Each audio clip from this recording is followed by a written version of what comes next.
Assalamualaikum warahmatullahi wabarakatuh. Apa kabarnya semua? Semoga kalian baik-baik saja. Kali ini saya akan membahas alur novel Donghua Swallowed Star. Tanpa basa-basi, yuk langsung disedot.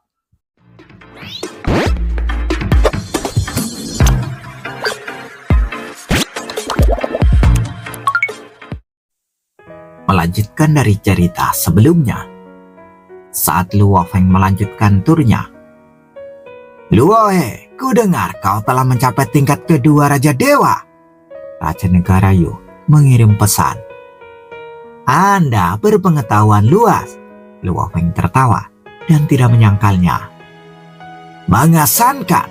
Tidak heran kau adalah Raja Dewa terkuat dalam sejarah benua asal. Kau menjadi Raja Dewa hanya dalam waktu 200 tahun.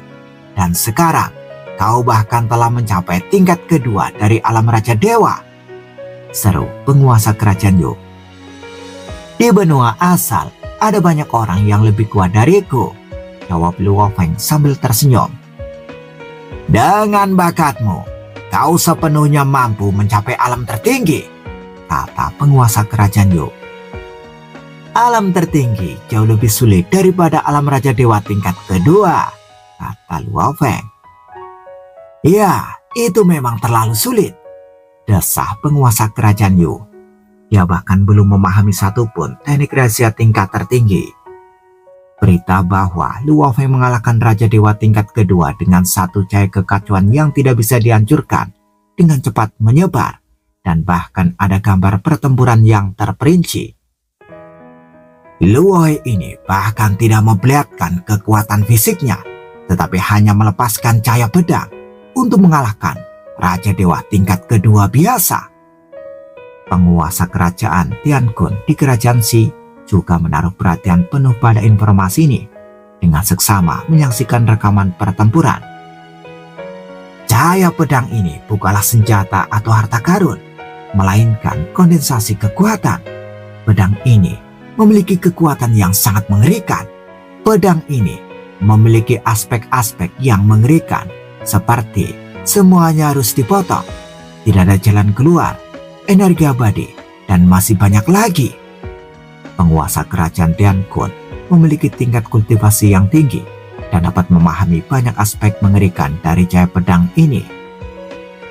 Cahaya pedang ini memiliki tingkat kultivasi yang sangat tinggi. Aku bahkan tidak bisa melakukan gerakan sehalus itu. Penguasa kerajaan Tiankun merasakan berbagai emosi saat dia menyaksikannya. Bahkan dengan kekuatan penuh garis keturunan Hunyuan, mungkin tidak ada bedanya dengan cahaya pedang ini. Inikah bakat yang tak tertandingi? Penguasa Tiankun, seorang penguasa yang sangat kuat, juga merasakan ketidakberdayaan saat menghadapi Luohe. Terakhir kali, gerak Luo Feng masih cukup canggung, hanya mengandalkan klonnya yang banyak dan kekuatan fisiknya untuk menjerat musuh-musuhnya. Hanya dalam waktu lebih dari 200 tahun, ranah yang dulunya merupakan titik lemahnya telah melampaui penguasa Tiankun. Aku harus lebih berhati-hati saat bertemu dengannya di masa mendatang, pikir penguasa Tiankun dalam hati. Scene berganti. Ada sosok di bawah api yang tak berujung. Itu tidak lain adalah kaisar pertama kerajaan kuno Yanfeng, Kaisar Yan. Luohe telah menjadi level kedua dari Raja Dewa. Levelnya telah meningkat pesat, dan dia juga ahli dalam cloning. Dia sangat berguna bagi negara kuno Yanfeng kita, dan dia dapat menangani banyak tugas yang sulit dan melelahkan, kata Kaisar Yan sambil mengangguk sedikit. Satu-satunya kendala terletak pada gurunya, Kaisar Chu. Kaisar Yan mengurutkan kening.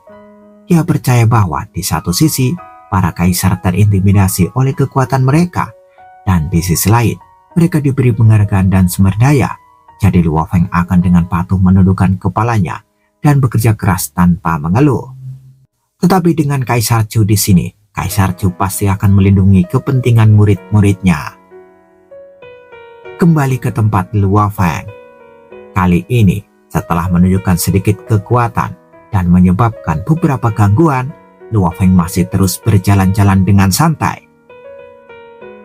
Meskipun kota-kota besar di kerajaan si makmur, alam liar di luar kota jauh lebih biadab dan kejam.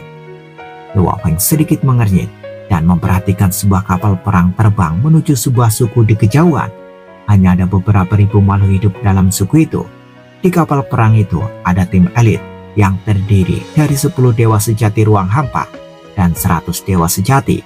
Pada saat ini, dewa sejati ruang hampa yang terkemuka menggunakan harta rahasia dan sebatas besar muncul, berniat untuk menelan seluruh suku.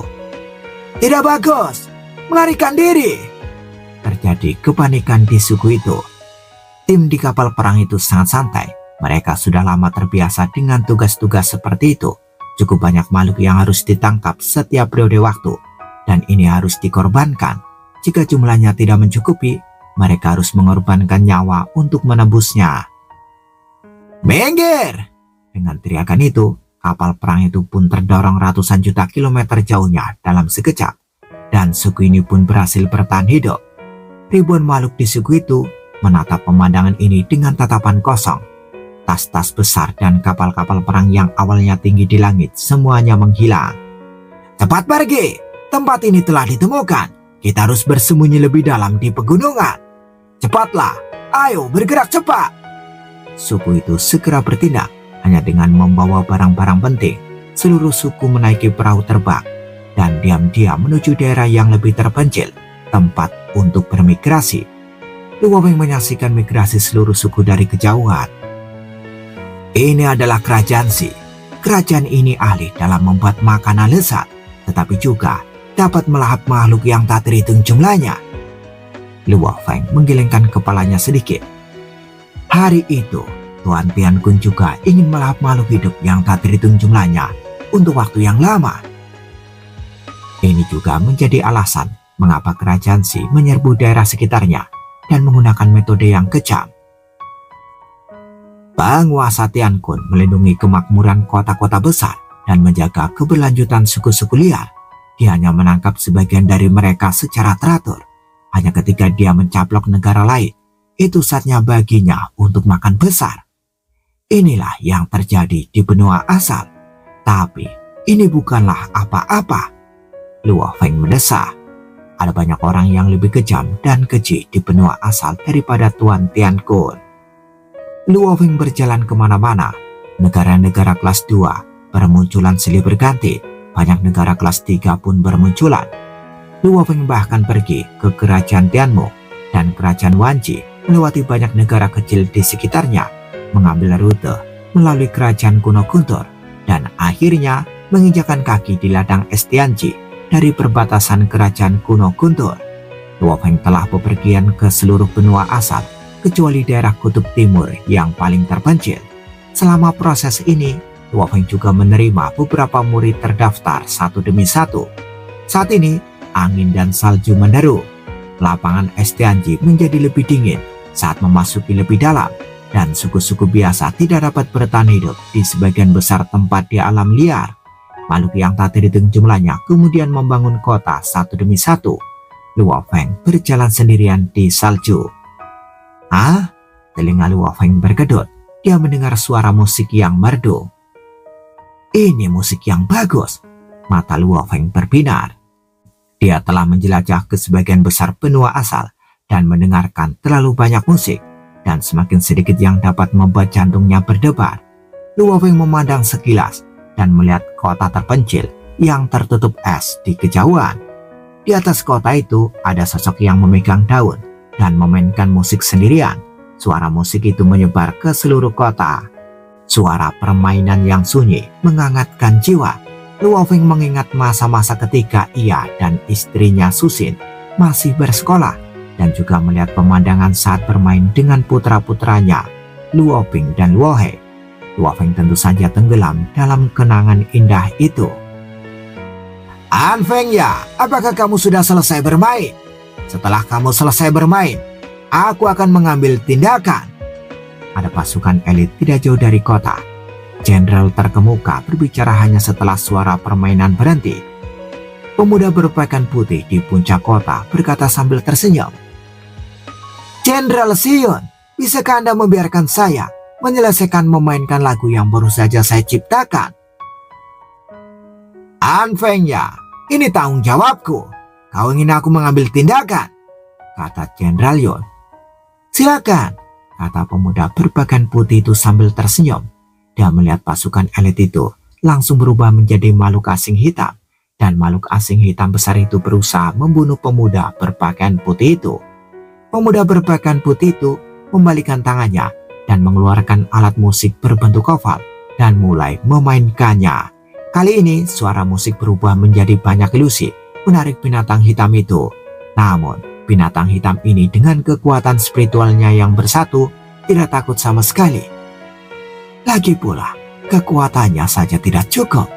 Pemuda berpakaian putih itu mendesak dan jagat besar binatang hitam itu sudah menyelimutinya. Anak kecil, musiknya bagus, sebuah suara terdengar. Pria muda berpakaian putih itu menoleh dengan kaget. Seorang pria berpakaian hitam sedang duduk di puncak kota memegang botol anggur di tangannya, minum anggur dan menatap pemuda berpakaian putih itu sambil tersenyum. Dunia di sekitarnya menjadi sunyi. Dan binatang hitam besar itu juga berdiri tak bergerak di udara. Anfengya memberi salam pada Tuan. Pemuda berpakaian putih itu segera memberi hormat. Anfengya, Luo Feng mengangguk sedikit dan menghubungi Balai Serikat Yanfeng untuk mendapatkan semua informasi terperinci tentang Anfengya. Anfengya, kamu suka musik dan berkeliaran di banyak kota, kata Luo Feng sambil menatapnya. Karena kamu melihat ratusan juta makhluk di kota kecil akan dimangsa, kamu mengambil tindakan untuk melukai putra dewa Raja Jiye dan menyelamatkan penduduk kota. Di depan ini, apakah legiun yang mengejarmu ini adalah pasukan elit Raja Jiye? Iya, Anfengya menjawab dengan hormat. Kau jelas tahu bahwa dia adalah putra Raja Dewa Jiye. Mengapa kau masih mengambil tindakan? Tanya Luo Feng. Hidupku layak dipertukarkan dengan ratusan juta jiwa. Setelah aku bertindak, ratusan juta jiwa itu langsung bubar dan melarikan diri.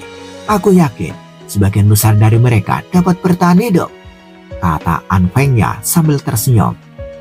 Kau bersedia menukar nyawamu dengan nyawa ratusan juta makhluk tak dikenal, kata Luo Feng terkejut. Luo Feng berpikir bahwa dia tidak dapat melakukannya. Dia rela berkorban demi suku di kampung halamannya, tapi dia tidak bisa berkorban demi makhluk asing. Mereka semua adalah esensi langit dan bumi, dan mereka adalah kehidupan yang paling cemerlang. Anfengya berkata sambil tersenyum, tetapi senyumnya sangat ikhlas. Luo Feng dapat merasakan bahwa apa yang dikatakan Anfengya berasal dari hatinya.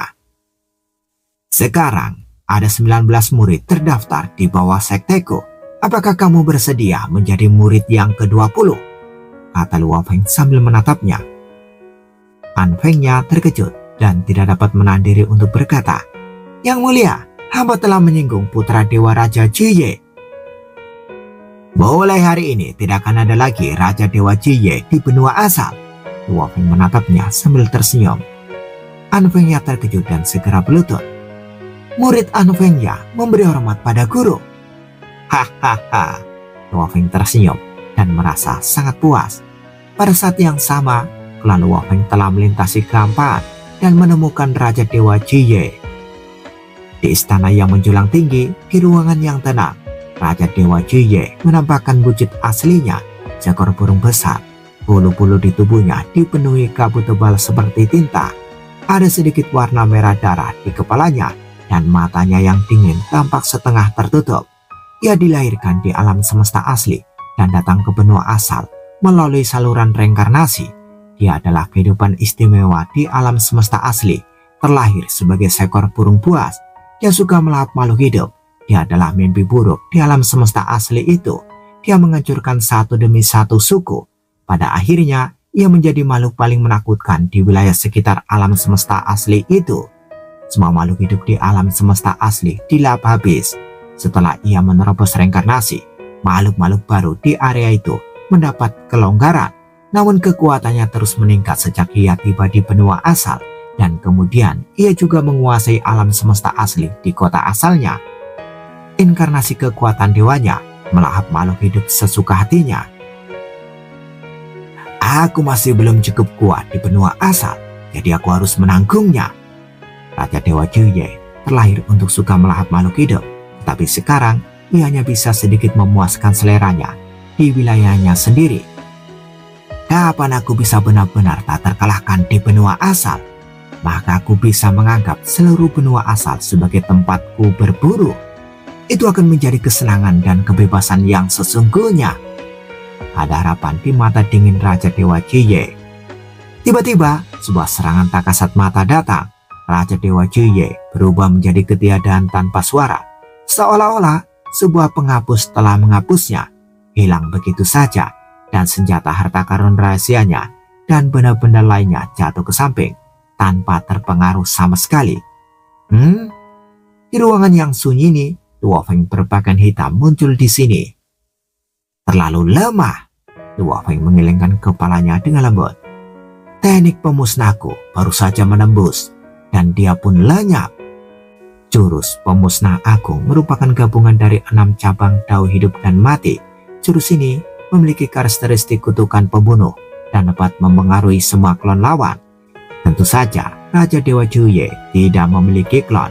Pada saat kematian, pembawa kebangkitannya juga terpengaruh.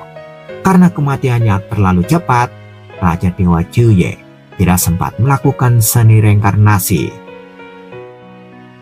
Kamu adalah Raja Dewa pertama yang mati di bawah teknik pemusnah agungku. Luo Feng sangat puas dengan kekuatan jurus ini. Jurus ini layak menjadi jurus yang diciptakan dengan mengambil waktu lebih dari 30 abad dengan referensi gambar-gambar memori mimpi. Hancurkan!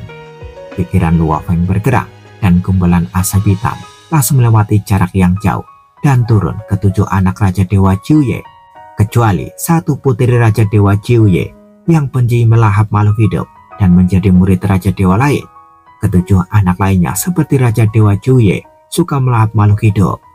Begitu Raja Dewa Juye meninggal, alam semesta asli yang dikendalikannya juga mendapatkan kembali kebebasannya.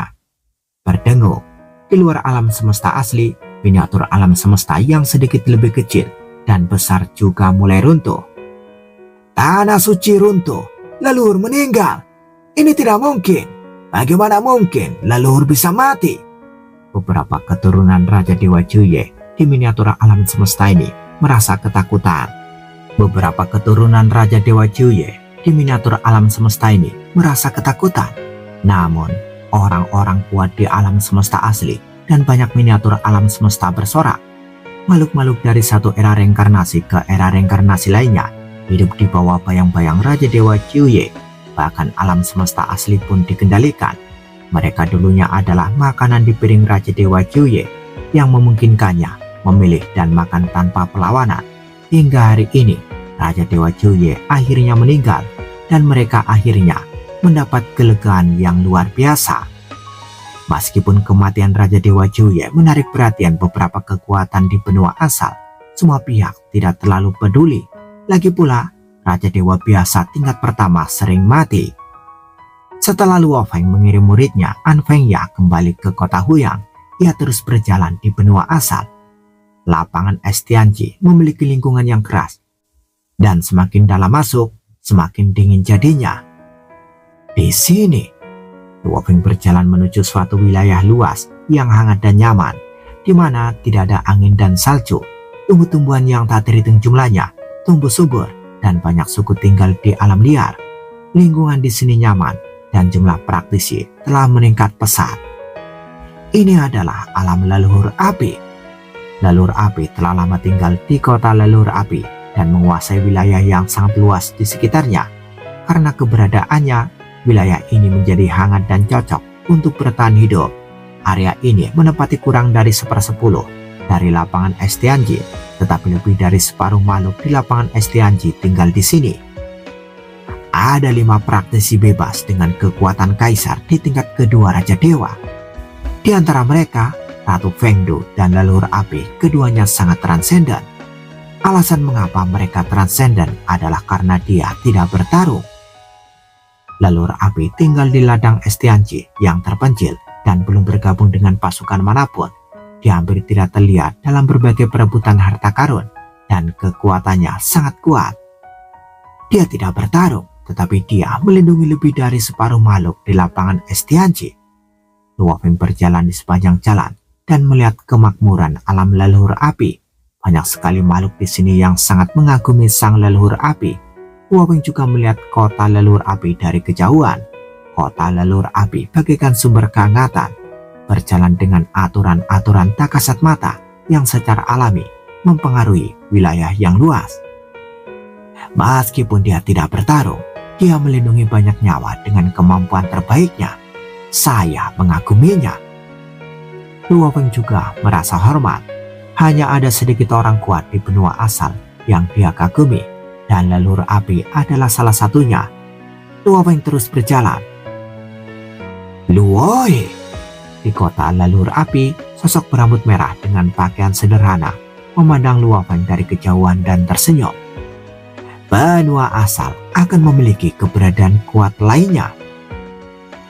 Selama dia datang ke alam leluhur api dapat merasakannya. Leluhur api kemudian menutup matanya dan pikirannya, serta nyala api yang tak terhitung jumlahnya antara langit dan bumi tampaknya menjadi satu. Beberapa dari api yang tak terhitung jumlahnya ini digunakan untuk memasak makanan, beberapa digunakan untuk memurnikan pil, dan beberapa digunakan untuk memurnikan alat. Pikirannya menyatu dengan api-api ini. Luo Feng juga datang ke wilayah ekstrem timur yang merupakan tempat paling terpencil dan sunyi di benua asal. Nenek moyang wilayah ekstrem timur melindungi tempat ini, dan Ratu Fengdu juga berasal dari sini. Luo Feng berjalan di wilayah yang luas ini. Kekuatan langit dan bumi di sini jauh lebih tipis, dan harta langit dan bumi juga langka. Tetapi lingkungan di sini nyaman, dan semua jenis buah-buahan dan sayuran sangat umum. Semua makhluk asli ini relatif besar dan kokoh. Mereka tidak menggunakan senjata canggih dan harta karun rahasia, tetapi menggunakan tongkat batu, tongkat kayu, dan benda lain sebagai senjata sesuka hati. Mereka juga memakan buah-buahan dan sayuran biasa. Mereka menyembah langit dan bumi. Banyak makhluk pribumi yang merasakan dan memahami langit dan bumi. Begitu mereka bertarung, mereka juga kejam dan gila. Makhluk asli tidak peduli dengan hal-hal eksternal, tetapi mencari hal-hal internal. Tetapi mereka juga melahirkan banyak makhluk tingkat Raja Dewa, dan bahkan ada di tingkat Ratu Fengdu. Siapa yang bisa mengatakan bahwa jalan mereka salah? Luo Feng memahami jalan mereka. Tinggalkan semua hal eksternal, fokuslah pada diri sendiri, dan fokuslah pada tahu ini adalah jalan makhluk asli. Luo Feng terus berjalan ke ujung benua asal dan melihat ke depan. Itu adalah lautan alam semesta yang tak berujung, aliran udara yang kacau melonjak, gelap, dan tak ada ujung yang terlihat. Baik alam semesta asli maupun benua asal, dunia ini sangat menarik. Luo Feng duduk bersila di ujung benua, menatap lautan semesta. Namun, banyak dewa kuno menganggap makhluk yang tak terhitung jumlahnya sebagai makanan untuk kultivasi. Mereka semua sangat bijaksana dan telah melihat beberapa misteri di balik pengoperasian jalan tersebut. Tetapi mereka tidak peduli dengan suka duka makhluk biasa. Yang mereka pedulikan adalah kekuatan mereka sendiri. Bisakah mereka menjadi alam pamungkas? Bisakah mereka melampaui alam benua asli? Mungkin ini adalah bagian dari aturan operasi langit dan bumi. Luo Feng juga memahami hal ini. Pengoperasian langit dan bumi terdiri dari 9 jalur yang lengkap. Hukum rimba adalah salah satu aspeknya, yang juga membuat makhluk yang tak terhitung jumlahnya bersaing dan berjuang. Resonansi emosional ini adalah karakteristik makhluk. Luo Feng juga mengerti bahwa ia mengasihani yang lemah. Itu adalah aspek kasihan dari emosinya. Operasi antara langit dan bumi, hukum rimba, emosi, ketertiban, penghancuran, dan pembersihan. Harapan, semua aspek saling terkait untuk mendukung operasi dunia. Segala sesuatu memiliki jalan dan takdirnya sendiri. Namun, aku punya caraku. Seorang kultivator dapat mengalahkan dunia dengan kekuatannya sendiri. Gunakan caranya sendiri untuk melampaui jalan langit dan bumi dan sepenuhnya melampaui dunia asal. Mata Luo Feng tenang. Kalau begitu, aku bisa memutuskan bagaimana semuanya bekerja. Apa yang disebut tatanan dan takdir diputuskan olehku. Inilah kultivasi. Mengikuti kemauan langit adalah orang yang biasa-biasa saja. Mengalahkan dunia dengan kekuatannya sendiri adalah pengejaran para kultivator. Dan itu juga merupakan harapan dari penguasa tertinggi untuk membiarkan makhluk yang tak terhitung jumlahnya berharap makhluk yang dibiarkannya dapat melampauinya. Pikiran Luo Feng berubah lagi pada saat ini. Butuh lebih dari 200 abad untuk menjadi Raja Dewa dengan fondasi jiwa yang kuat, kultivasi alam mimpi, kultivasi ruang, obat-obatan tak terbatas, harta karun 5 warna, sisi kehancuran, dan harta karun lainnya. Menghadapi penciptaan memori mimpi, teknik pemusnah massal, 7 emosi pemurnian hati yang berjalan di benua asal. Perlahan-lahan, perubahan lagi dan lagi, hingga pada momen ini, perubahan kualitatif akhirnya menyebabkan perubahan kualitatif. Kekuasaan dapat mengalahkan langit. Kehendak spiritual Luo Feng membentuk sosok manusia yang jelas dengan wajah yang sama dengan Luo Feng. Sosok yang jelas menyelimuti Luo Feng, dan keinginannya yang menakutkan pun terkumpul, memandang ke segala arah dengan kekuatan yang menakutkan. Tubuh rohani. Kehendak spiritualnya begitu kuat sehingga ia sudah dapat meninggalkan tubuh fisiknya dan membentuk tubuh ilusi. Saya merasa bahwa tubuh spiritual ini lebih kuat daripada tubuh fisikku. Kehendak spiritual yang melampaui level Raja Dewa sangatlah kuat, dan semua kehendak Raja Dewa akan ditekan atau bahkan dihancurkan di depannya. Menerobos hambatan ini adalah hambatan tersulit pada kehendak spiritual Luo Feng. Kemacetan ini juga menjebak banyak Raja Dewa. Hanya ada segelintir orang yang bisa melakukan ini di benua asal. Dan sekarang Luo Feng adalah salah satunya. Bersambung, bagaimana kelanjutan kisahnya? Tunggu jawabannya di episode selanjutnya. Dadah, semoga paham.